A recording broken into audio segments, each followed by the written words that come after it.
special memory ko dito, may eksena ka... Ah.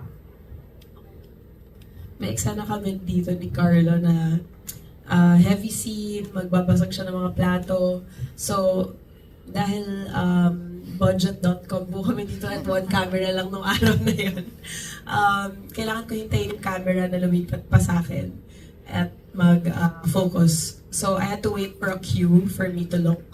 Tapos sabi ko, sobrang tagal na. Kanina pa nabasag yung plato, wala pa rin nagko-cue sa akin. Ano kaya nangyari? So, pagtingin ko si Carlo nasa sahig na, parang muntik siya mag-pass out. Or nag-pass out. Na high blood si Carlo sa eksena. So, si Carlo kasi pag hindi kami nagtitake, pag lunch, ang gusto niya kainin lagi mga liempo, taba ng baboy. Siguro dahil sobrang payat niya, akala niya okay siya.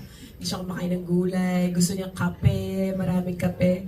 So, yun, na high blood po siya sa set. Nung nagbasag siya ng plato, talaga yung BP niya tumaas. Sabi ko, ay, pakap na pala kami. That's the most special memory for me. Kinabahan ako, sabi ko, ang tagal ko linigawan tong pelikulang to. Hindi pa ata matutuloy. But, no, he took it like a champ. Right after that, they checked his BP. They gave him something to smell. They gave him meds. He wanted to shoot right after. Diba, direct? Ayaw na nila. Ayaw na naming lahat kasi nag-violet na yung labi niya. Gusto niya pa mag-shooting. Kinakausap ako ni Direk sa comms. Sabi niya, Bells, nak, sa ibang araw na natin itutuloy. Ay, opo, Direk, opo. So, kinalimutan ko na yung eksena, tumigil na ako umiyak. Biglang si Carlo, nakita ko sa Misenyas, no, Direk, one more. Nabumitaw na.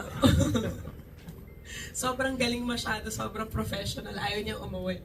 Pero hindi, pinauwi na namin siya. So, I think, ang dami nangyari sa set na to. Health scares, height scares, but funnily, Rain, near-death experiences. But, funnily, overall, I think this is one of my lightest projects to date. It was so easy to be on set, like Direk Jerry said. Wala masyadong pressure. It was very easy.